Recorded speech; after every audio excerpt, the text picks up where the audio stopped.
Hey, you, shh, come just a little closer. Just a little closer. Tonight, I have five very beautiful, successful African American ladies from all walks of life.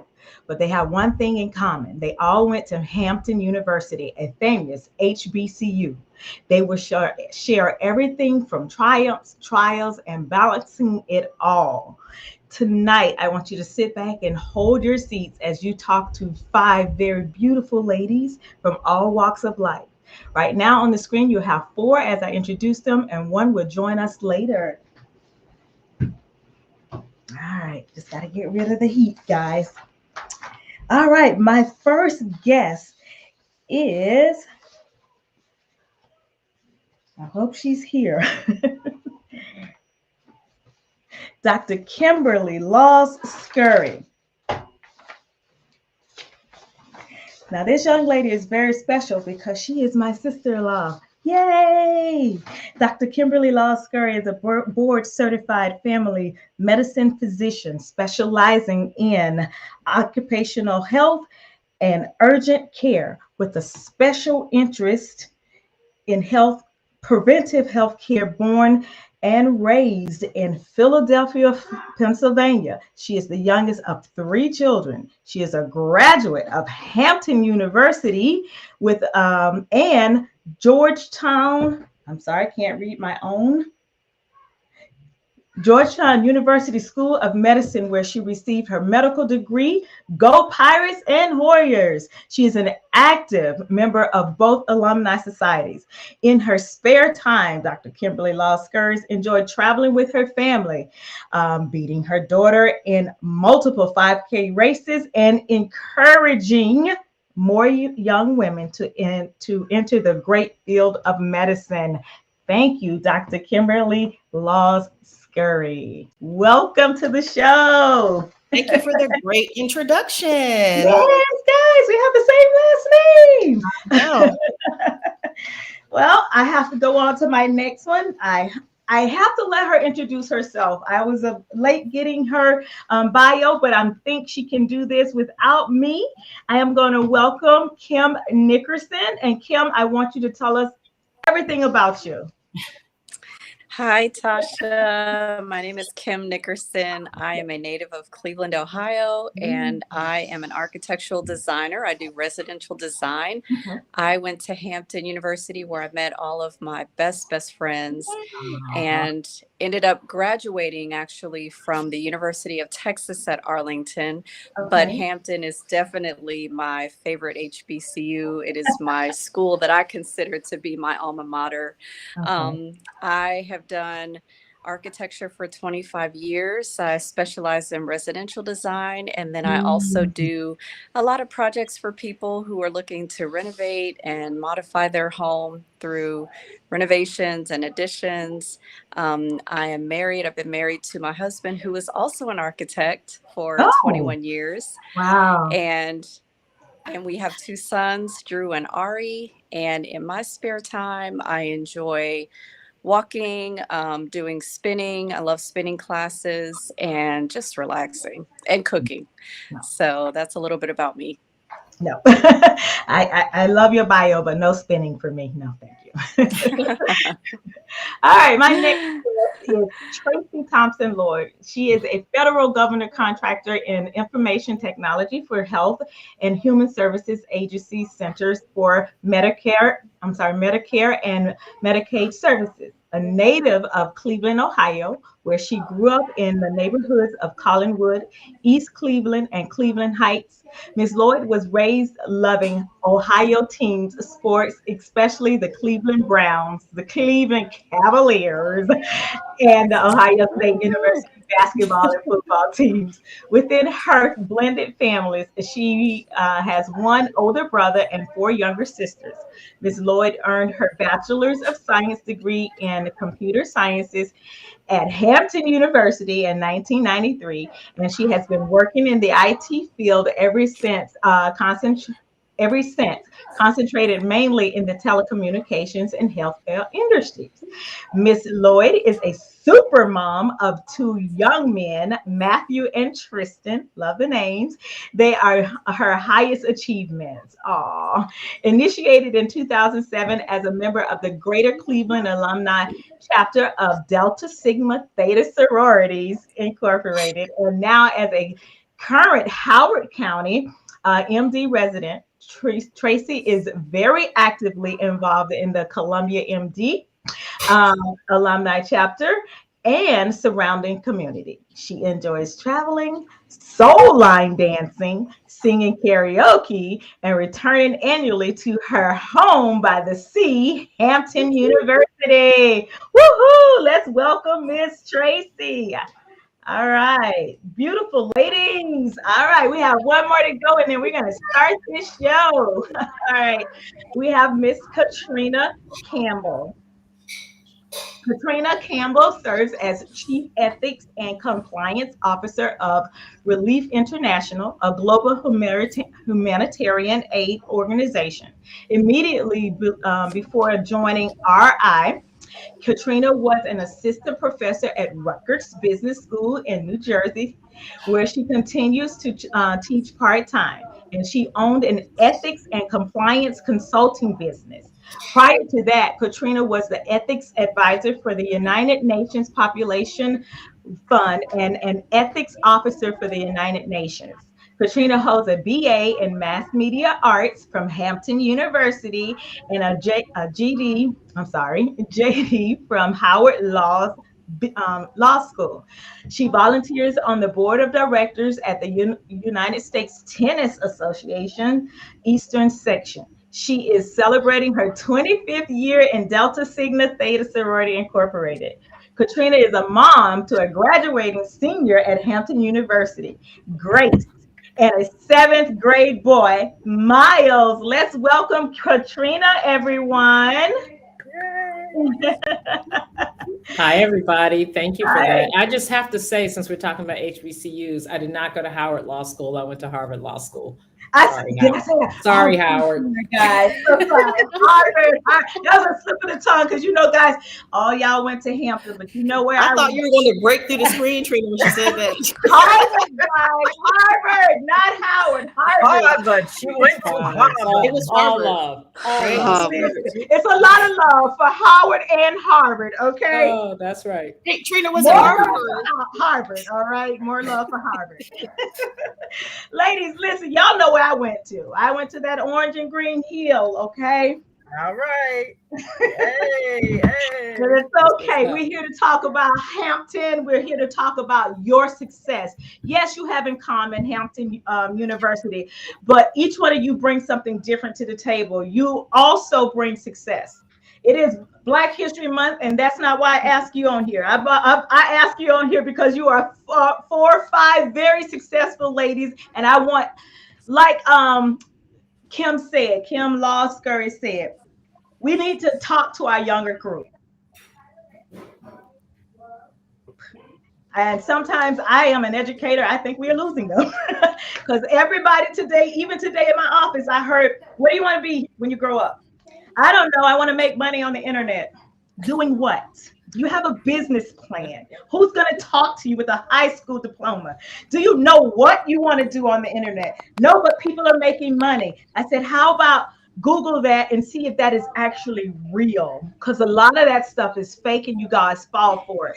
So before we begin, I want to ask you guys the famous question that everybody wants to know. How did y'all meet and how long have you been friends? I heard some numbers being thrown around. Anybody just jump in there and tell me. 33 years. 33? For most of us, but some of us on here have been friends longer. So maybe they should go first. Tell it, Harvard. Harvard. That is true. Kim and I, we met many years before we ever went to Hampton. We belonged to the same church, and we grew up together since we were like 7 or 8 years old. So we've known each other a really long time. All right. And so you met at church in Philly. In Cleveland. Other than him. The other Kim. Okay. Yeah, Kim Nickerson. Sorry. Yeah. Okay, I'm sorry. Okay. So y'all been together for a while. So Katrina, how do you know the rest of them? So Tracy and Kim Kim Nickerson came to Hampton together, of course, because they knew each other from Cleveland. But then we were all in the same dorm. There ended up being 7 of us who all were in the same dorm, including one who's coming on later. And I think it was orientation week that we moved in, and somehow we found each other, and we have been best friends ever since. Oh, So that's awesome. I was thinking that's August 1989. Right. So yeah, with 33 years and still counting. I was still in high school. Mm. It was my senior year. It was my senior year, but I was in high school. Yeah, we were just out. We were just coming out of high school. We were probably the same age as you, though, Latasha. Okay. Me and Trina probably. Yeah, Katrina and Kim Scurry are the youngest of the crew. I'm the oldest. I'm the eldest of the crew. I was already 18 when I came to Hampton. So I think both Kim and I were, but Kim Nickerson and I were. That's the problem. We have two Kims in our crew. And I can say you guys don't look a day over 30. I said it. I said it. I said it. So why? Okay, I know you ventured out and went to other places, but initially, why Hampton? Everybody should have a reason why Hampton. Hampton was the most beautiful campus that I had ever seen, and Tracy's dad, who is an esteemed alumnus, took us on a tour. He took us on a college tour, and we visited Morgan State, Howard University, and Hampton was our last school that we visited. And as soon as I walked on campus, like I'm getting goosebumps now, I just fell in love with the campus, and I said, this is it. And Tracy's dad really influenced us to really think about Hampton just because of how well-rounded it is as a school, the great education, and just how beautiful the campus is. Now, Tracy, was it tradition for you? Was your dad working there? Did he go there? Was it tradition? Well, no, he was the first of his siblings to go to college. I don't even know how he ended up choosing Hampton. He's never told me that story. All he could tell me though was that he met his best friends there on campus. He had started out as an architecture major, which is really? I didn't know that. Which is why he had encouraged Kim Nickerson to go, because he, spoke so highly of the architecture program. And then for me, I was dead set on going to Howard.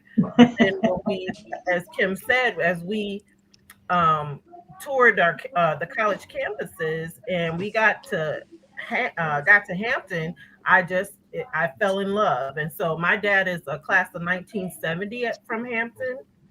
And he was a business administration. He ended up being business administration major.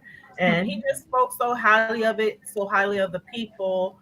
And I just, hearing that story over and over again as I was growing up really was influential. And it just solidified when I went to visit. So Katrina, okay, I see how Kim Nickerson and Tracy got there. How did you get to Hampton? Like Booker T. Washington, I walked there.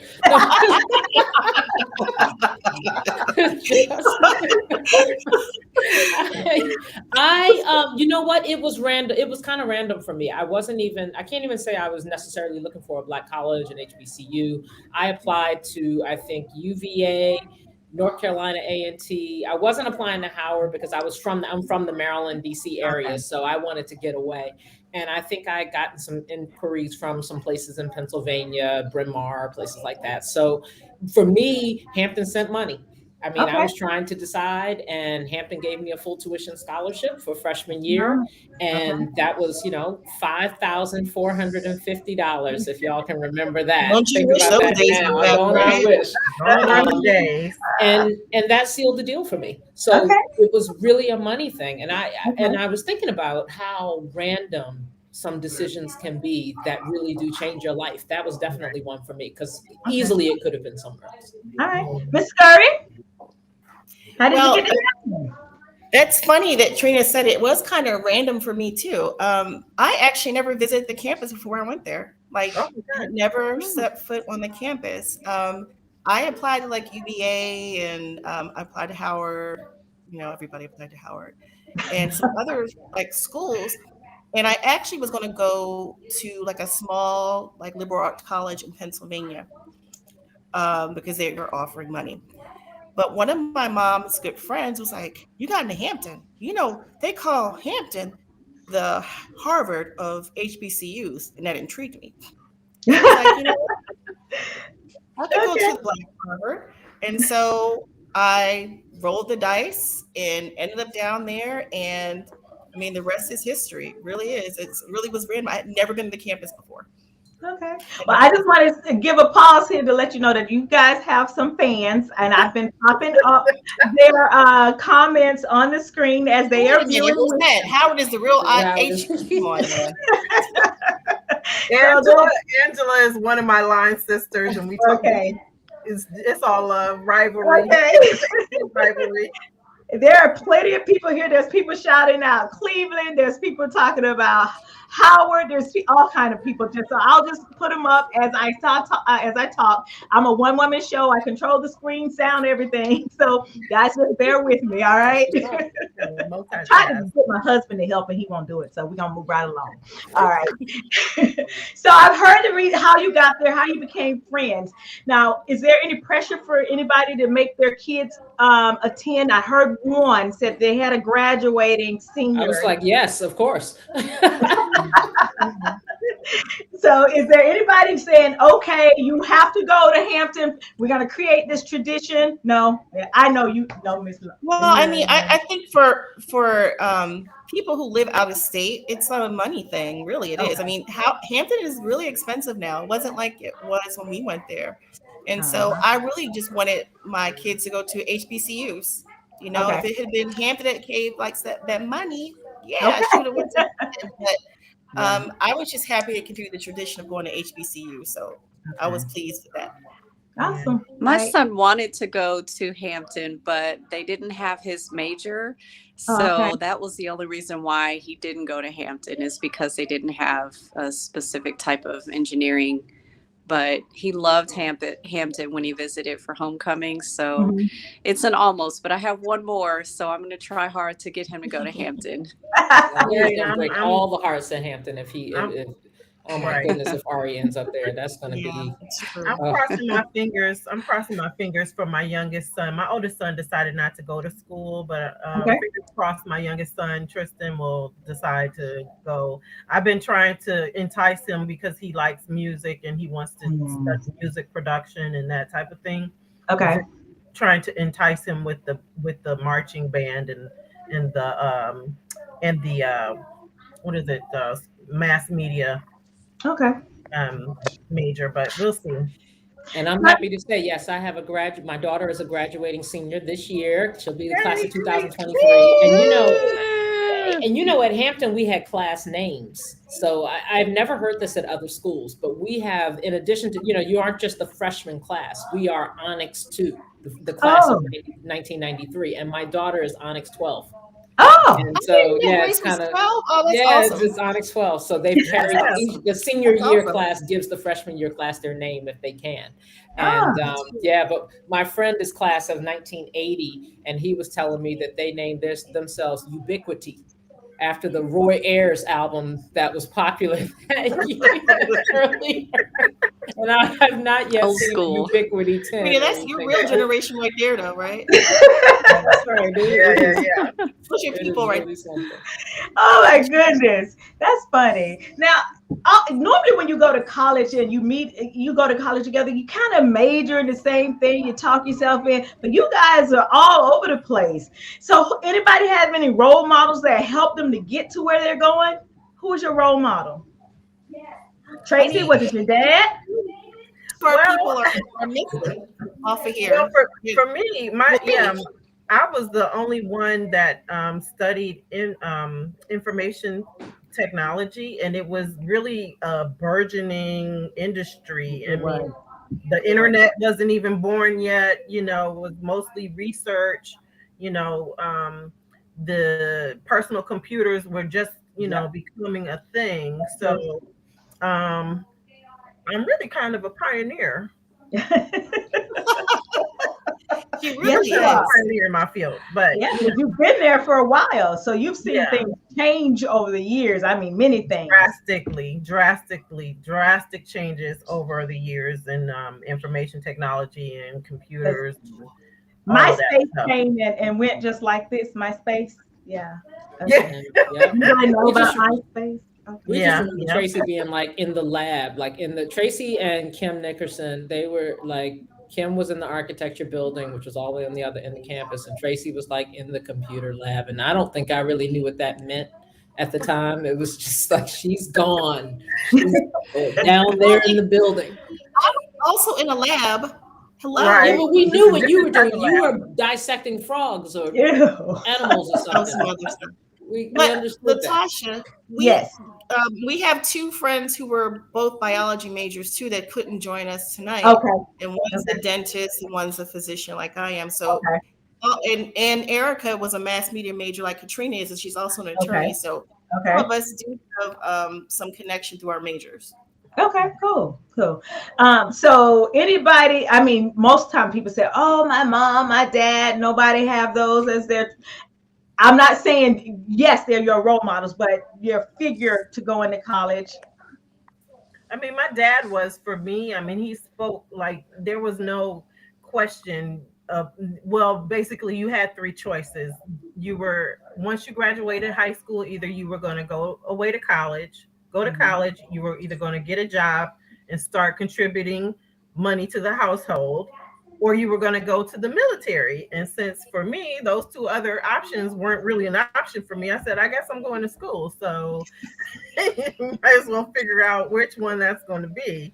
And that's At when least he took us on the college tour and all that. So At least you guys had choices.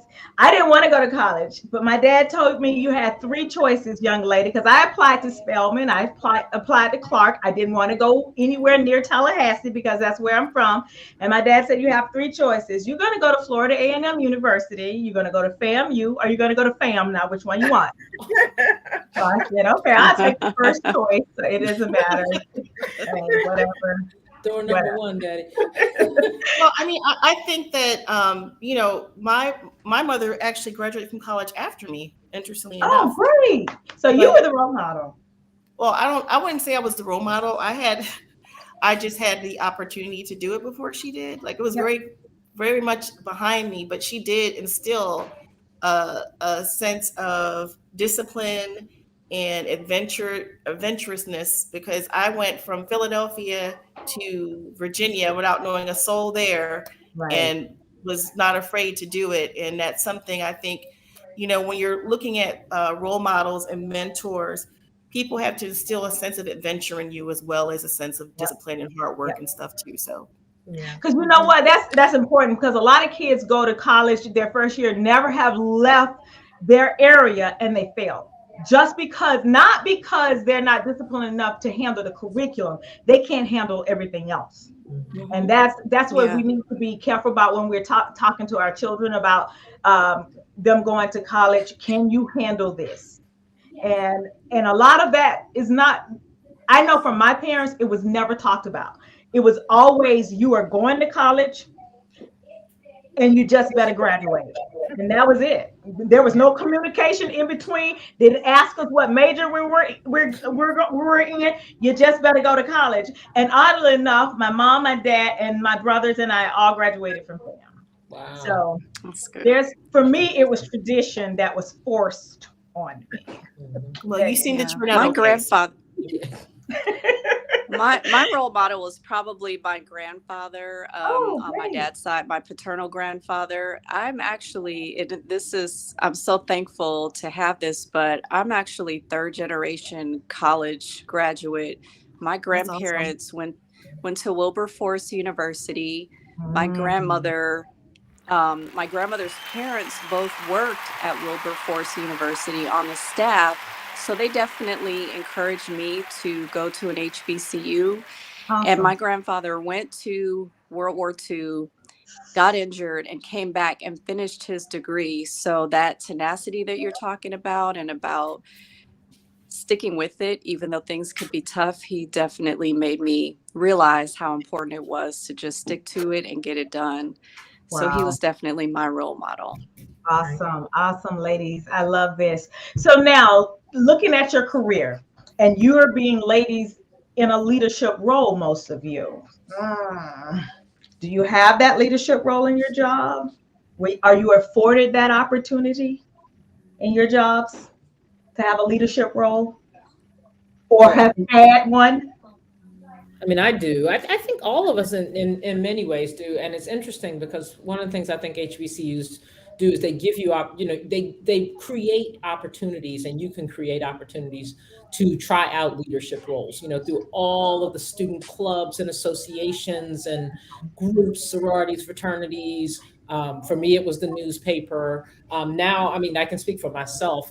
So my role is the chief ethics and compliance officer for an international humanitarian aid organization, which, if I can put in a plug, if anyone is looking for how to help out with the earthquake crisis in Syria and Turkey, for Okay. my own organization, Relief International, Syria is our biggest operation. And so we are certainly seeking donations, ri.org. But one of the things that's really great in being in the leadership position, I'm on the senior management team, I report to the CEO, I have a dotted line report to the board, is I have an opportunity not only to contribute within my role, I manage investigations and our compliance program, but also as a member of the senior management team that's making decisions about the direction of the organization and the direction of my unit, my area, but also the overall organization.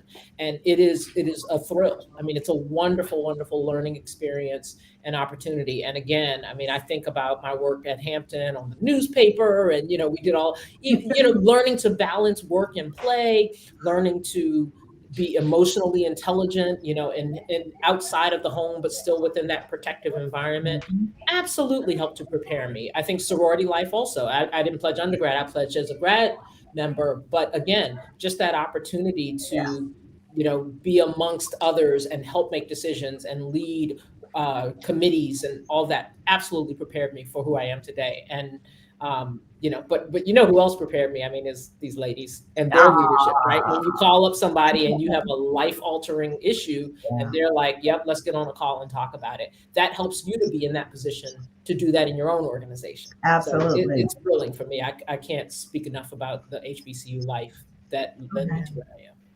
Okay. Anybody else want to chime in on that leadership role in your current job?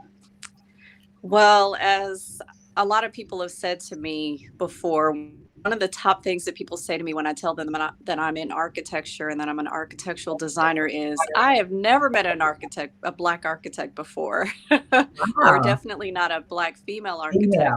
There it is. There are many out there, and it's growing. But Mhm. when I started in the profession, I was usually the only person at my job who was a Black female. So it was really hard to break through and convince people that Right. I was worthy of being in that spot and taking that spot and intelligent enough to outdesign them or to at least keep up. Yep. So it was really challenging, but as Trina mentioned, being at an HBCU empowers you to go above and beyond. And I think that's what allowed me to take on leadership roles that I don't think people ever pictured me doing in other communities just because they had never seen it before. Awesome. That's amazing. I like that story. I like that. Any more leadership talk? Well, I've Well, done a lot of leadership. mhm. I've worked a lot of different jobs too, by the way. Um, but one of the things I think it's important, and I'll come back to why that's important. Mhm. There was a time in people's lives and careers where they stayed at one job for their whole life. They would go right after college or high school, work for them, retire to that company, and yada, yada, yada. And that's when I think it was more of a symbiotic relationship between the company and the employee. Nowadays, um, I don't see that same sense of loyalty to both the employer and the employee. And so a lot of leadership roles. And one of the things that they always kind of encourage you is to do it kind of for free. You know, wink, wink, could you join this committee and you're doing something where you're working outside of your normal hours and jobs, but you're doing it for free, Yep. which men don't do that, by the way. Men will ask to get paid, or they will, hey, well, how am I getting repaid for this services? But women, especially in medicine, are encouraged to um, toe the line and don't complain, and work harder than the men do and don't complain. It really sets you up for an abusive type of relationship. So Right. the reason why I said that I've worked many different jobs is what I learned after working on these jobs for uh, a long period of time is, if I see something wrong, I say something and I give them an opportunity to fix it. If they don't fix it, then I leave. Wow. And that took a long time to, I mean, I worked at that one Mhm. job for 10 years in Yeah. a very abusive environment. And it took a long time for me to realize, for that connection to be made, that one of the things about being a leader, whether you're on a committee or anything like that, is to stand up for yourself and decide what is important to you and how you will be treated in a workplace environment. Yeah. That is very important because nowadays you speak about loyalty. Young people are doing exactly what you're saying. They're not staying forever. And I have this conversation with my youngest daughter all the time. She was like, Mom, you're just made to stay. You're built to stay on one job forever. She tells me this all the time, which is messing with my ego. Okay. But she says, you have to go where they appreciate you. And you kind of don't want to listen to young people, but there are some out there that really are thought provoking. And she tries to be this person that tells you what's on her mind respectfully. It doesn't always come off that way, but I'm not always willing to listen because I was taught loyalty. I was raised by older parents. My parents had just a little tad later in life, and she was and I was always taught that you had to be loyal. You had to stay where you are because people valued your loyalty. That's not true anymore. It's not. Right. No, And I'm gonna be absolutely. honest with you. I have 4 years doing what I'm doing left, and that's it. And I have stayed my time. And everybody, you're not joining the drop program? I said, watch me drop out. I don't care what I'm doing. I'm not doing this for 40 years, 45 years. I am not doing this. Y'all got me That's for right. 4 more years. You hear me? And that's it. And I think loyalty, I mean, we use different terms. It's a bit of a euphemism. I think for persons of color, for women, we have never en masse experienced the benefits of that loyalty. Right. You perform on a job for 20 years and you think you're going to get rewarded, and then you get cut because they can get someone else to do it cheaper, or you don't have quite the master's degree that they want you to have, and they bring in Oh, some new oh. person who's got the credentials but not the experience. And so I applaud people today, all this quiet. I'm an employment lawyer by background, so I really applaud people who are standing up for themselves and saying, not, I want you to appreciate me, I want you to show me that, by showing me the value that I give you, right? Give me back that value, whether it's compensation, time, flexibility, promotions, whatever it is. And I applaud people for doing that. But I think it's important for those young folks and people who have those attitudes to understand that they stand on the shoulders of people who Right. could not Exactly. quiet quit, couldn't work from home, couldn't leave, couldn't say, forget this job, I'm going somewhere else, because they had to put food on the table and they didn't want to get blackballed in that community and in that industry. So I That's think exactly it's right. it's all growth, right? It's all about, overall, we're all growing and heading in a wonderful direction, but we stand on the shoulders. I stand on the shoulders as a lawyer of my father, who was a police officer and a detective for 27 years at the same job, right? You know, working nights and weekends and going to court, all of that. So it's just important to understand that it's all good, all growth, all part of the same continuum, but it is a continuum. Yeah. And getting back to that, leadership question, like Kim said, for me, there weren't many Black people in general in IT, and then you narrow that down to Black female people in IT. So you kind of have to take on a leadership role whether you want to or not, because you're it. Now, luckily for me, I was in just from school.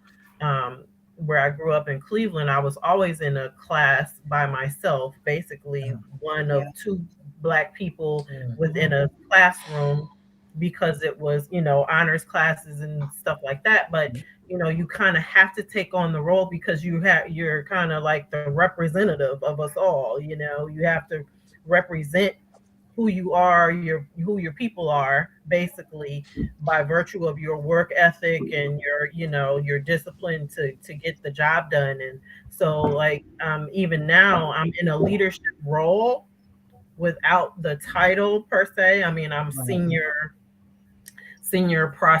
business process manager, whatever that is. I don't have any reportees, but I do tell people what to do. Okay.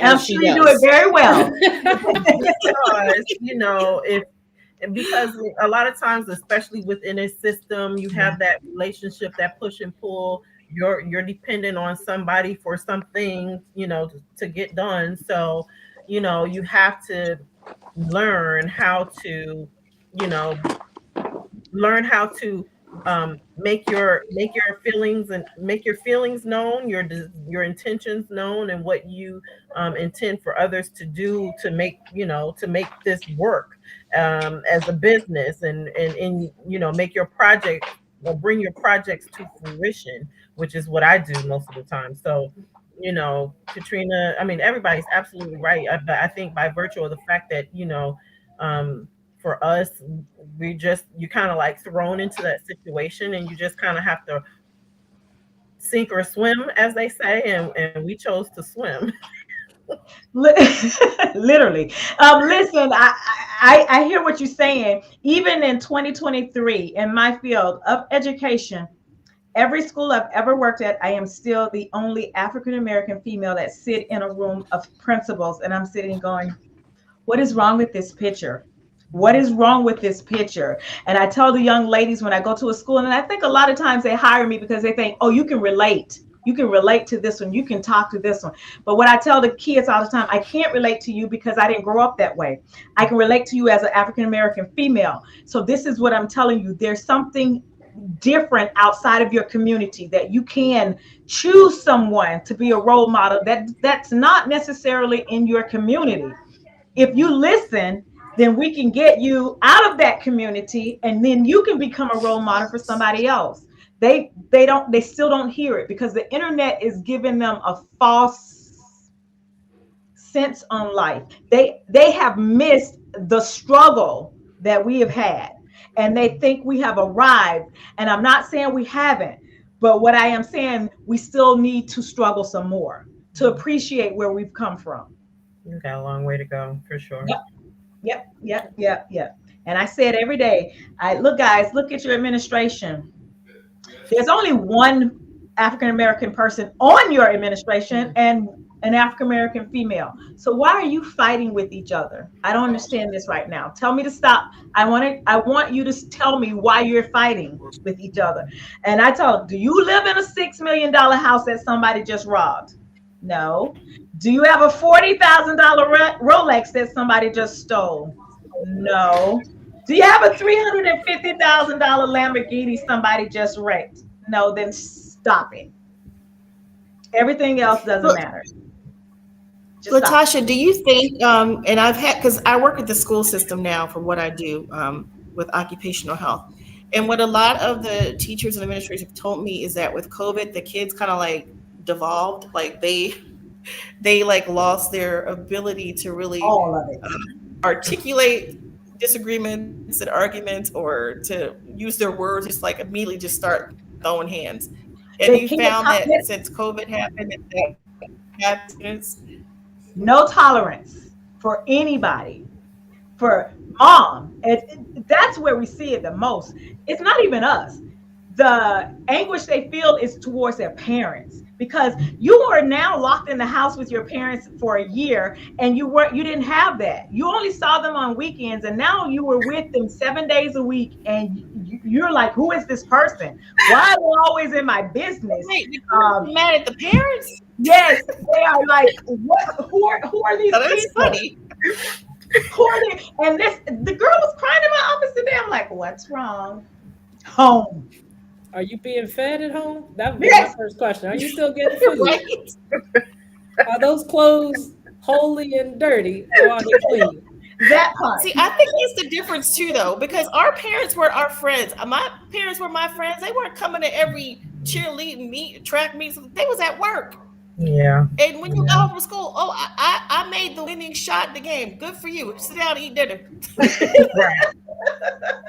Yeah, I was a latchkey kid, so I had to grow up kind of taking care of myself. So I And you don't know. survived. And Yeah, not only did you Yeah. survive, I'm you okay. you're successful. You understand.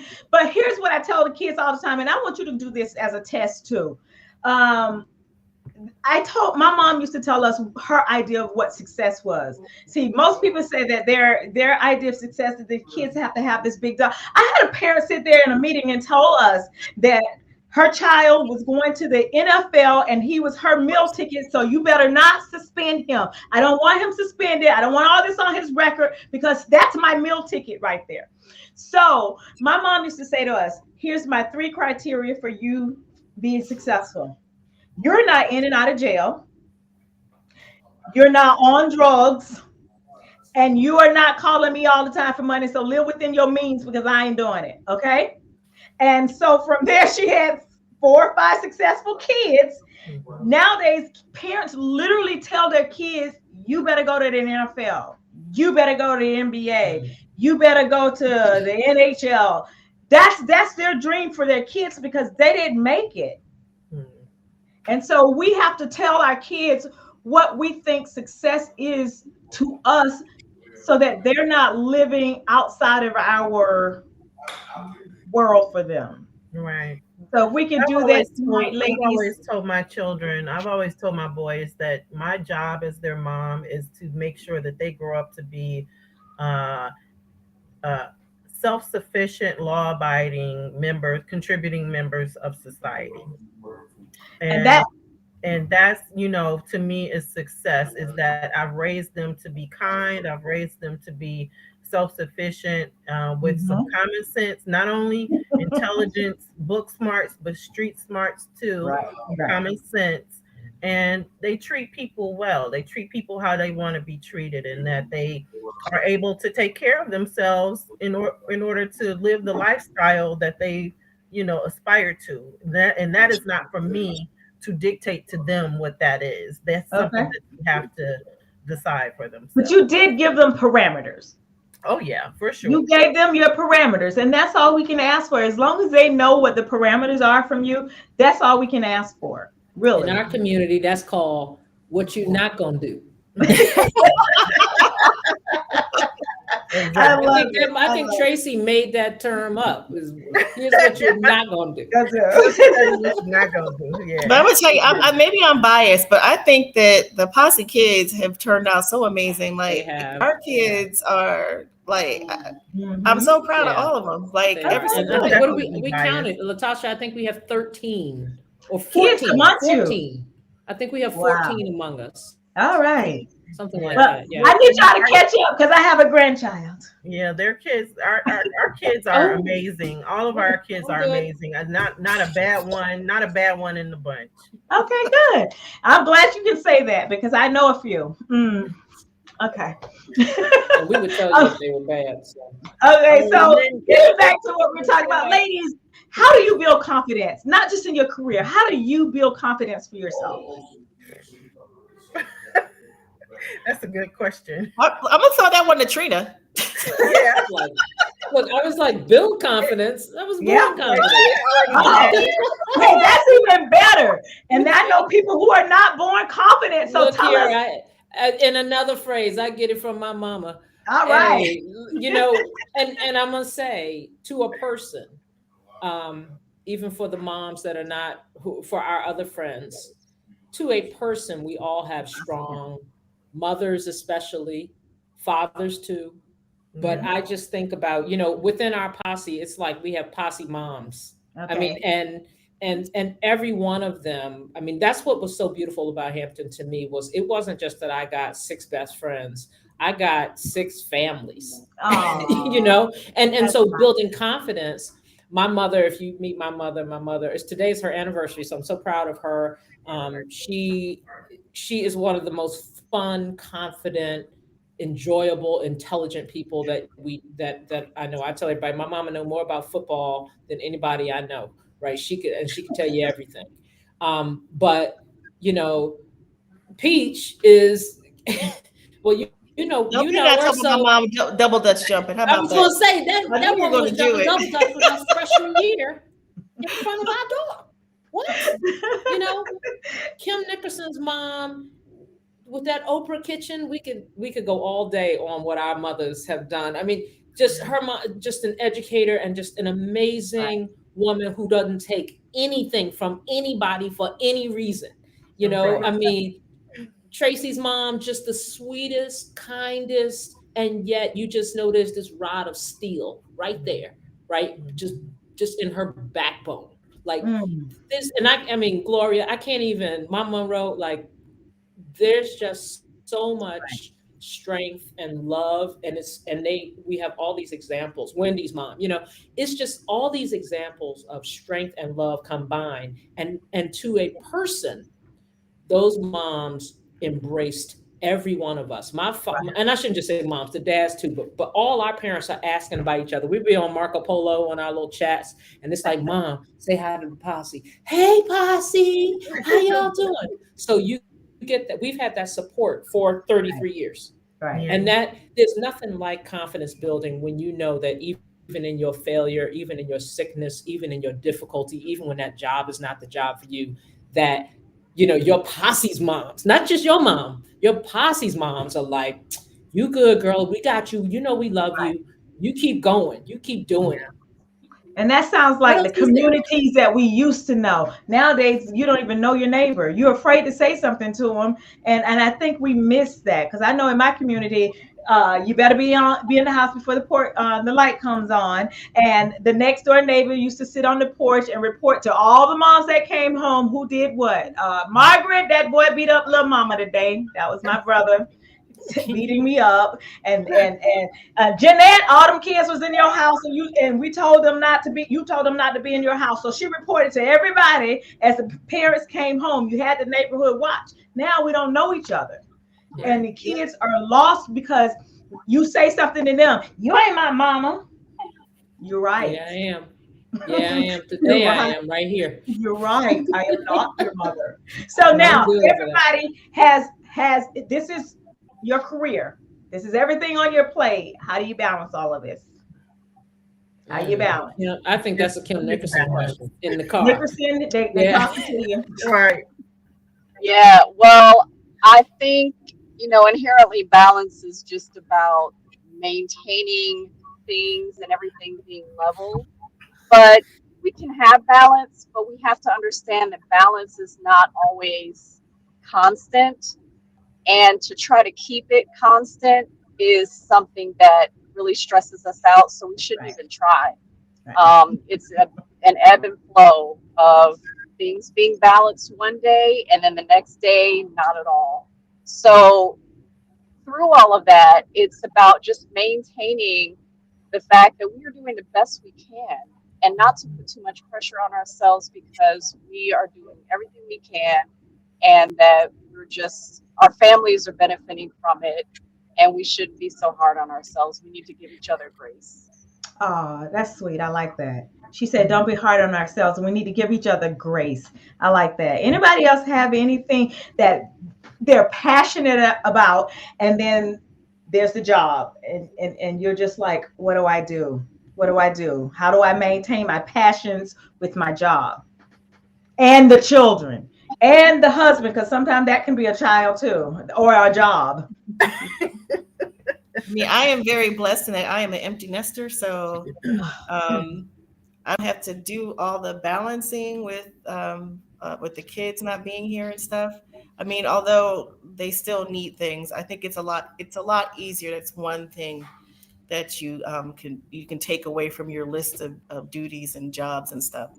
I just think, like Kim said, it's never an easy job to balance being married, having a family, and working full time. It's very difficult. I think that we got sold rotten bill of goods when they told us we could have it all. They lied to us, they lied to us. And so once you realize you can't do that, you just try to do the best you can in every aspect of your life. And sometimes you're going to fall short. You're not going to be the best mom, the best wife, the best doctor, or whatever.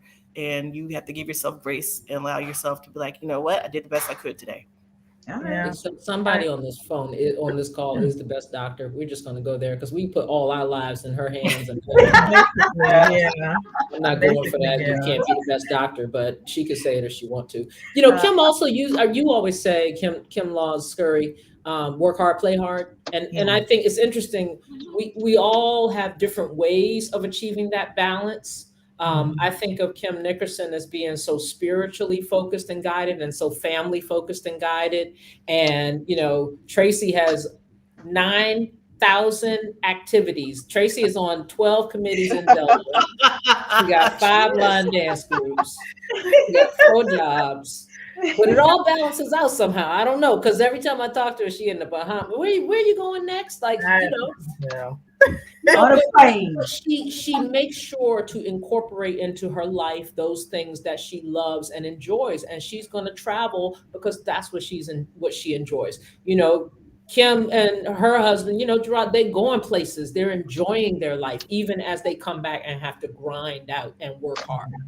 So I really honor them because even when we say you can't have it all, they sure do make the most of what they have. You know, they make it look like they have it all, right? They sure do. I mean, don't walk down the street and look at these folks and say, "Oh man, they suffering." No, they are shining, winning. Okay, is all I can say. But for me, it's I'm laughing because I'm actually at my son's basketball practice. My son is sitting right there. Like, to me, that's the balance. Hey, Miles. Right? Like, I do community service in my town. We have Zoom meetings. COVID has been great for the fact that we can now do so many things virtually.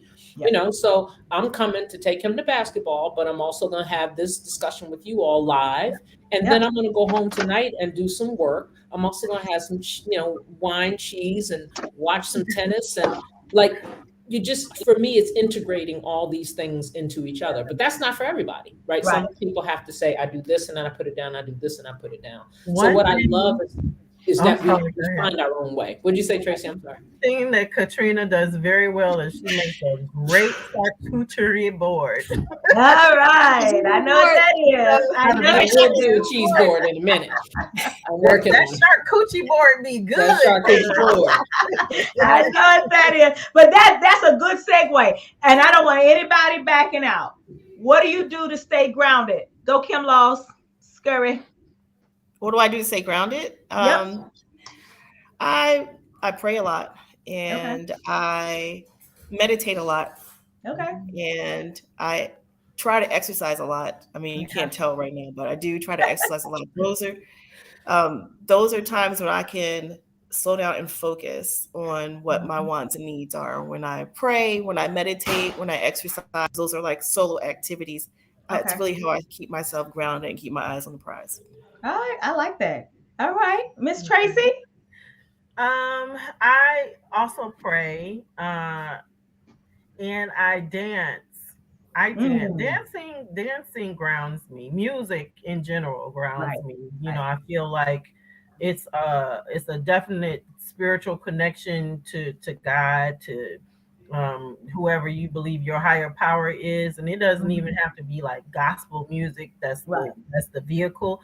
It's whatever is speaking to your spirit and to your soul at the time. And if that also means it moves your body, and you gotta dance through that feeling, that keeps me grounded, and my friends keep me grounded. Miss Nickerson. Your sound is off. Okay. I still don't hear you. We'll come back to her. All right, Miss Katrina. We can't hear you, Miss Nickerson. I think I have the opposite issue. I think I've been grounded for my whole life. Good. And it's about sometimes learning and practicing sort of rising into the air and really taking chances and taking leaps. But honestly, my family, my best friends keep me grounded. My partner you know, I don't surround myself with phonies and people who aren't ready to grind out and do the work. And so I don't have a problem staying grounded because everybody around me is also grounded. And I don't think I attract into my life people who are not. And for self-care, similar to what Kim said, I mean, I ran today because I was like, oh, I got to get this in, you know, because otherwise I'm not going to feel right. Right. So I run, I play tennis. I'm hiking now and I'm starting to cycle. And I find that it's like meditation, right? It does allow you that space to just clear your head and think about, okay, what's next? So I'm grateful. But I'm thankful to you, Latasha, because it gave me a chance to even think about these things and express just my utter, ultimate, true, full love for these women. And it is who are, and they all know I lost my sister several years ago, and like I have, but these are my sisters, right? I have a huge family, but these are my sisters, and so they keep me grounded. They make sure I take care of myself, and we take care of each other. Awesome. Can we hear you, Miss Nickerson? No, we still can't hear you, Kimmy. Say. Oh, I can't hear you. No. Type it in the chat box. We want to hear from you. Oh, I'm so sorry. Now, guys, here's the last question we're going to round up. If you had to go back in time, what would you tell your 25-year-old self?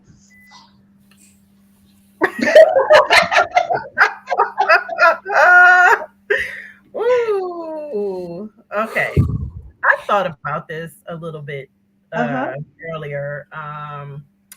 And I think about it all the time, actually, because I feel like there are a lot of missed opportunities that I had.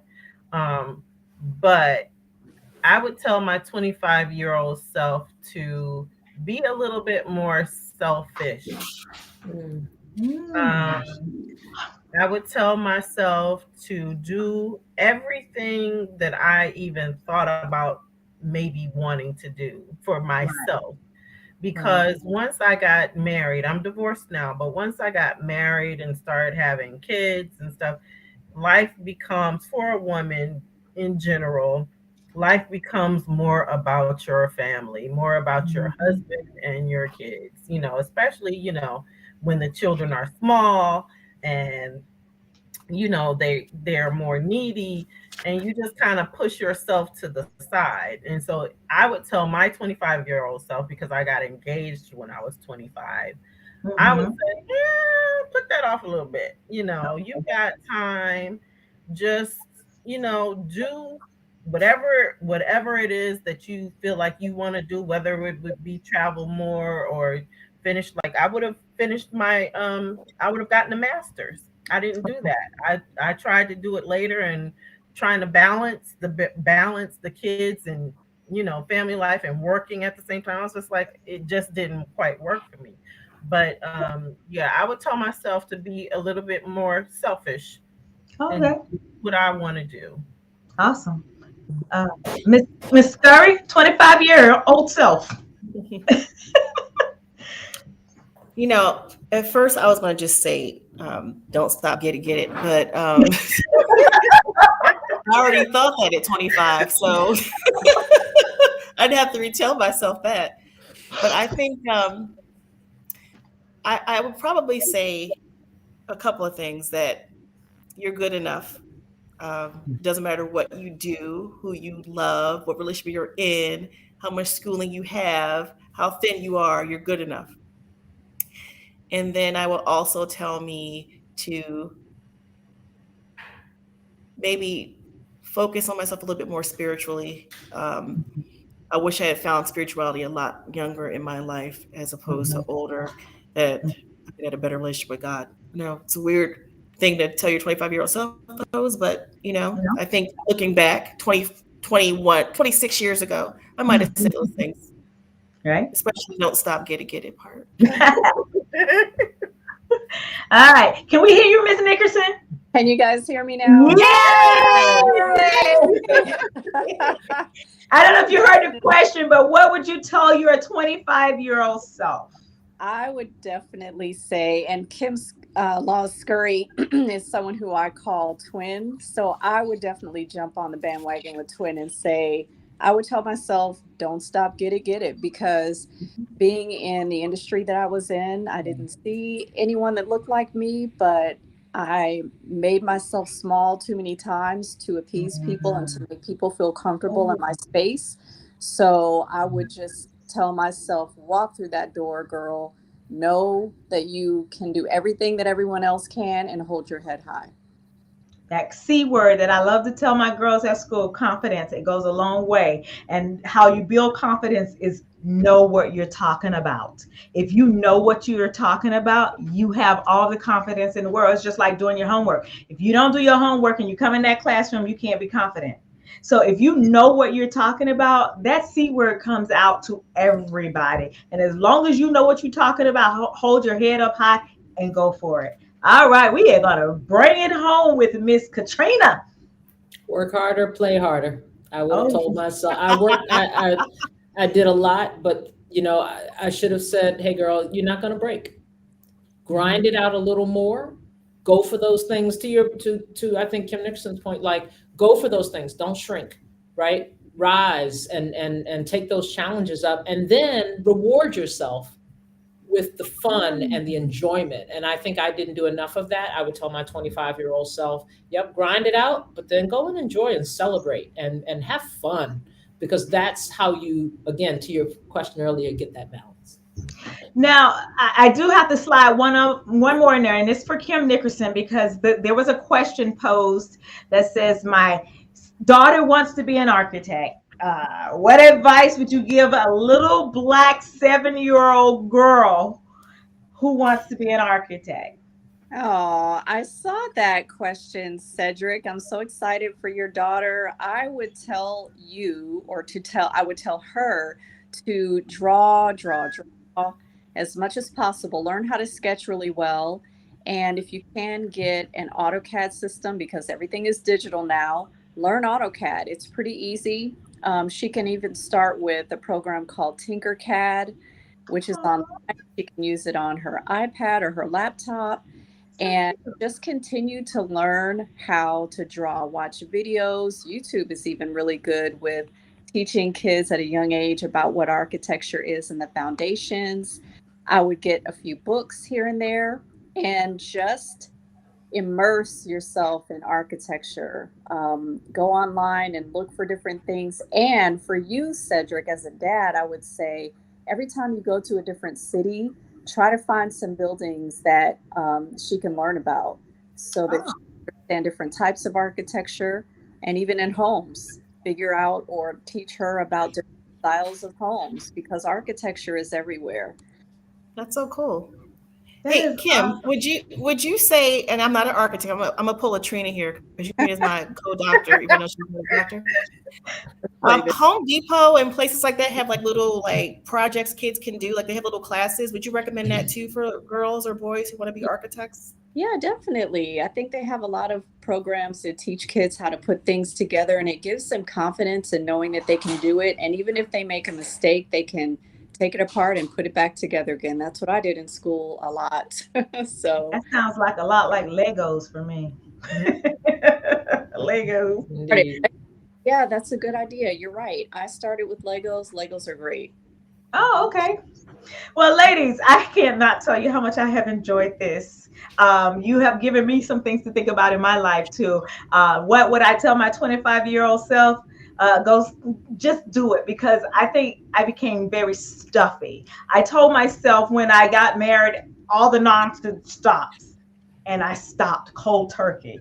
But you need some of that nonsense in your life, because I have become, my husband says, an old maid. And I'm like, Oh, maybe okay, don't get married though, so you be like a old matron. yeah. I'm serious. I just sit at the house. He's just like, I'm a homebody. He's like, you don't like to do anything because I like being home. How about you stay home with me? Nope, he's gone. Bye. He's There gone. you go. So Don't now, stop, get it. That's I mean, these are words to live by, right? that's right. so I am going Thank to you, become Luther more Campbell. That's Luther Campbell. Right? adventurous in 2023 because my husband says you're just so stuffy, so old. I was like, okay, whatever.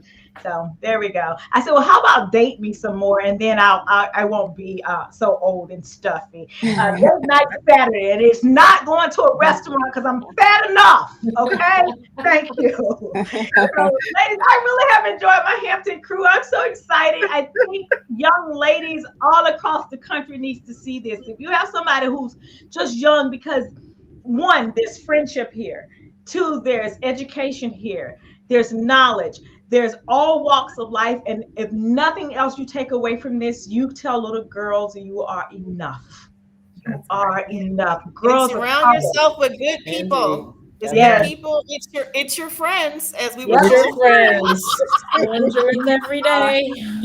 Anyway. Oh, your I'm so friend. excited. So if I have another topic that if you're interested in, you guys will be back later. Absolutely. Awesome. This was fun. This is All fun. right. A lot of Ladies fun. and gentlemen, I want to thank my ladies, my guests for coming on tonight. This has been Latasha Scurry, the domesticated diva. Good night. Good Bye. night. Thank you. Thank Yes, you. ma'am. Thank you, Oh, Take care, everybody. yes, ma'am. Tasha. Bye.